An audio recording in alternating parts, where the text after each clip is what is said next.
Morning, Miss Tammy. Hey. Eye exam time for Tammy. Yeah. Peripheral vision. Alright, let's have a look what we've got for Q&As. Somebody's Oathheo9429 said that the warm enema was fantastic. It worked really well for her puppies. Yeah, it sure does. What is it?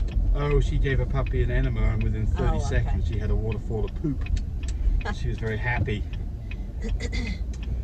Grant Nash says my dog's not come back to heat. Her last heat cycle was in November. Okay, so that has been 9 months. December. Don't get the big rush here, folks. I mean, some dogs take a year, maybe longer, but I wouldn't. Now there are things like PG 600 that we don't recommend at all. Did he say this is her second heat? It hasn't come in. My She's dog's not first. coming back into heat. Her last heat was in November. Okay. So yeah. December, January, February, March, April, May, June, July. You're just now at like 9. So. Also, remember they can have a silent heat, and the reason why they call it a silent heat is because you don't know that they came into heat. Yep. So that could probably be it too. So. Yeah, more likely is that she'll come into heat in the next month or 2. Yeah, you hope. So let's say that your silent heat is in fact what happened. How would you know, and what do you do about it? You don't know. You don't know. What can you do about it? Well, you can keep track of maybe other behavior other than blood drops, you know, flirtiness towards other dogs, humping on other dogs.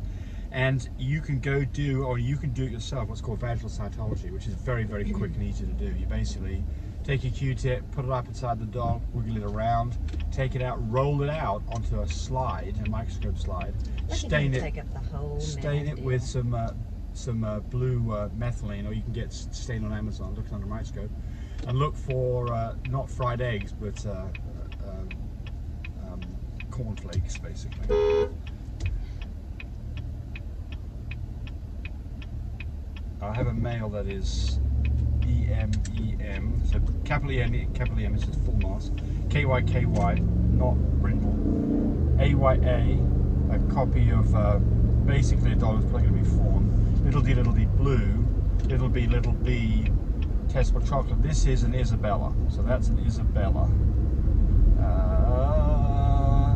and it's got one copy of Pied. Okay. They had I bred him to, okay, here we go. So bred to another dog that is a copy of Brindle, blue dog, that is also a pied carrier. They had 7 pups, 5 of them were pieds. Will these be considered blue pieds? Yes, and they are blue pieds. How many came back Brindle? Well, we expect half of the same. So the answer is, you know, you'd expect to have 1/4 of the litter to be pieds, but you know, you got more than that, and of course that's just how statistics work. And yes, they'd be blue pieds, exactly. Okay.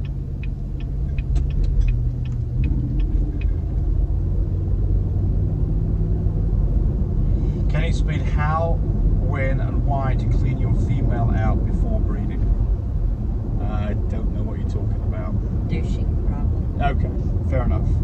So, well, we don't do that. Linda Fuller used to. Yeah, right. When she raised French bulldogs, she would do that. Yeah, I got people who actually problem dogs. You know, so what if what you're asking is what Tammy's talking about? It's basically, you know, a vinegary water solution by Mass and Gill's feminine hygiene products from Walmart, those kind of things. If you're going to use that, don't overdo it.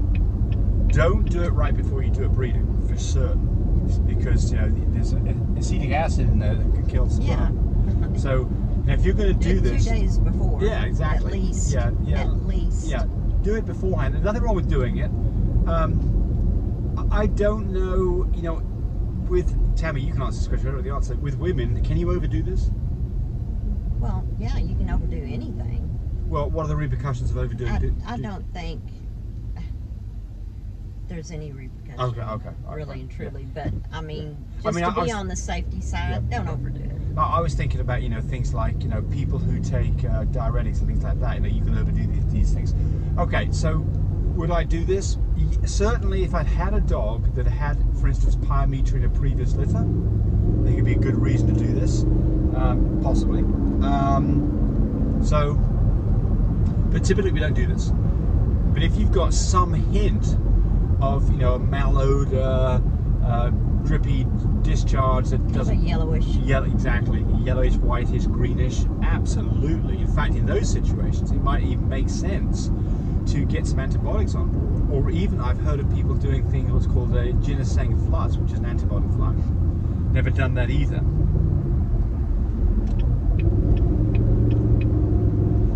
Puppy deer removal from Crystal Marks 8004. So you just do the front, not all four. You will hardly ever see a dog that has hind dew claws. Have you ever seen a dog with hind dew claws? Yeah.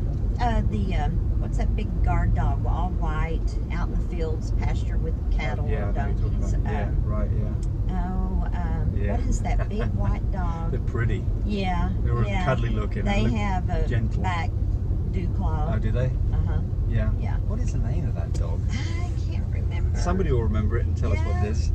Yeah, they're wonderful, gentle giants, Yes. but they're good guard dogs for those. Yeah, it's not a little Saint animals Bernard. out It in looks the like country. a white Saint Bernard, doesn't it? Yeah. The dog you're talking about.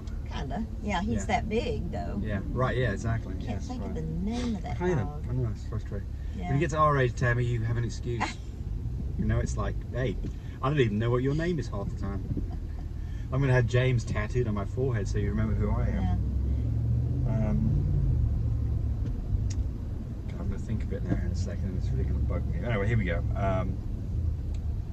Somebody's talking about... Oh, they said that the video was very helpful. Oh, okay. So they thought it was cruel, and then at 5 years old, they had to have their dog's dew claws removed. Yeah, right. Yeah, well, so I'm not going to go through all of that, but you're right. I mean, we have done this too one time. A dog that removed the dew claws later on when the dog was, you know, a couple of years old. It was miserable for the dog. Miserable. I mean, you know, he had to be... It's surgery. Yeah, it's literally it's cutting the anesthesia bone and surgery off. and expense and everything else. We won't ever do that again. No.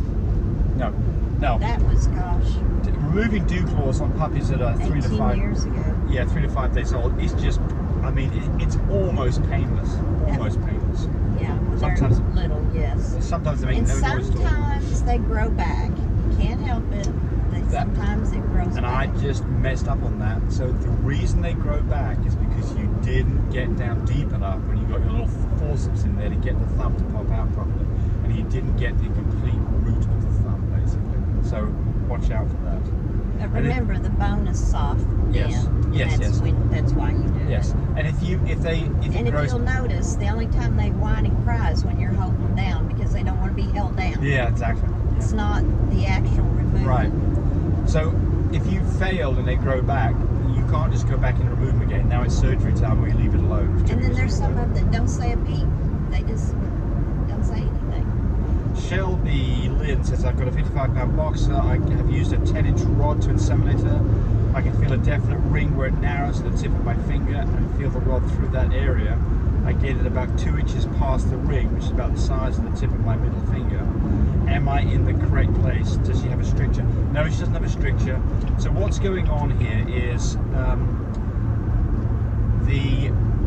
if you look at the anatomy of a dog, I've got videos on this, there is a narrowing, and then there's a much smaller narrowing right before what's called the vestibule, and at the top of the vestibule there's a hole which is the cervix.